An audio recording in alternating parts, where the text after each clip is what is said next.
We're back at it again with some more YouTube drama, people. Today we got Logan Paul exposing George Janko. So George recently did a podcast with Mike, and the name was Confronting Mike Majlak, and George was talking a lot about how Logan treated him. He wasn't paying him enough, and this was Logan's response. I had to start my own show because we're not making money on the show, and I'm getting pushed out. You made money on the show. I can show you my books. I was spending 10 G's a month being on the show. All right, let's talk about this. Obviously, I wasn't on the podcast to represent myself, so I'd like to clarify a few things that were said. As well as having his own credit card, all expenses related to the show were paid for, including all travel and lodging. Obviously, George's total reimbursement came out to $20,000, 317 cents. I'd love to see any books that show otherwise. Spending $120,000 a year to be on a show is a little confusing.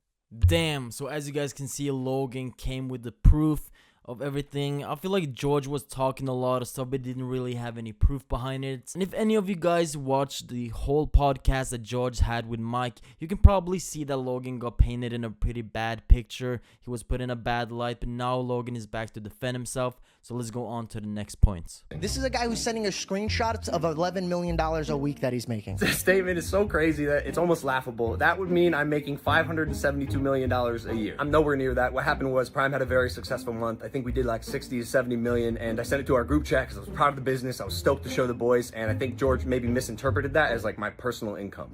Okay, so whether it's this million or this million, we all know that Logan Paul is making a lot of money, and I don't think George makes anything close to that. But of course, in the position that Logan is in, he put George in a lot of good situations around good people, and he helped him make money with his personal brands too. So honestly, I'm with Logan on this one.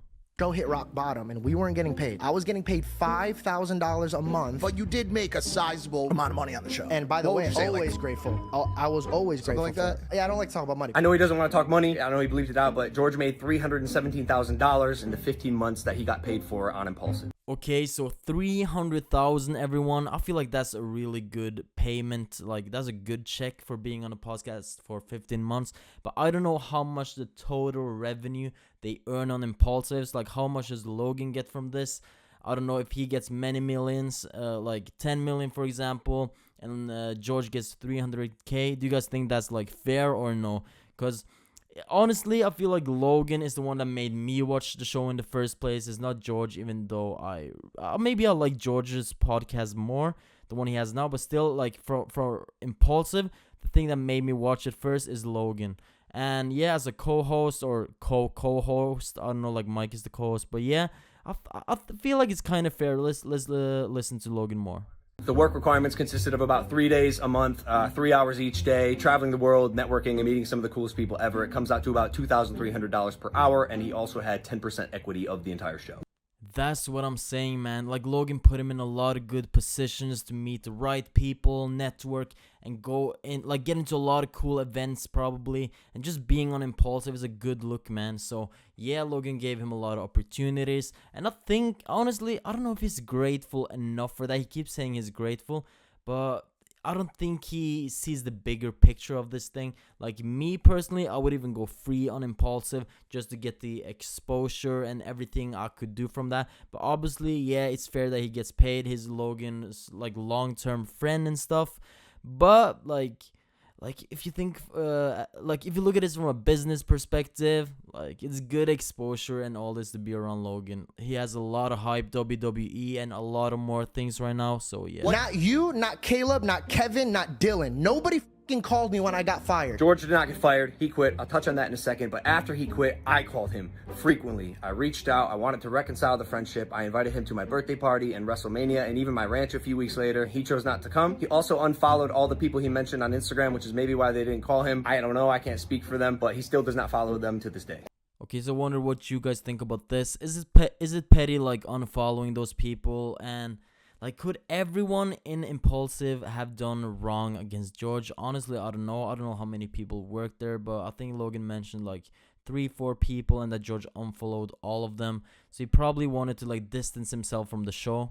because the audience that he's building, at least at the time, on his own podcast was being funneled directly from the podcast that I was building with him. I said, hey dude, I understand you need to make money. The entire text is right here that I sent him after our conversation, because I did understand his position if he needed to make money, but I thought it was also a little odd because he did make $317,000 in 15 months. Regardless, I did tell him I can't have him on Impulsive if he's going to take the deal with the competitor, but if after he makes the money he wants to come back to the podcast, he's more than welcome.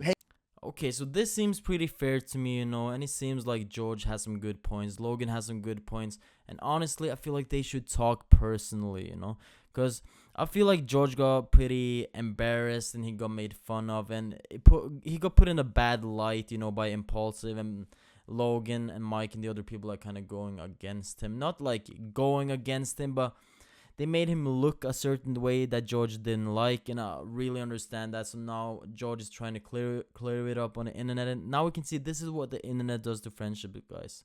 This stuff can happen because, like, if you and your friends have like an argument in real life, like this stuff will not happen because it's not online. And if you guys fix it like together, you don't gotta go online and show it to everyone else and like, oh, make the people like you and be on their good side and business, because this is business, everyone. So you gotta think of it from a different standpoint. But yeah, that's it for this video. Thanks for watching. Make sure to click the subscribe button if you like the video, and leave a like also, and comment which side you're on. Are you Team Logan or Team George? I'll see you guys in the next video. Take care, everyone. See ya.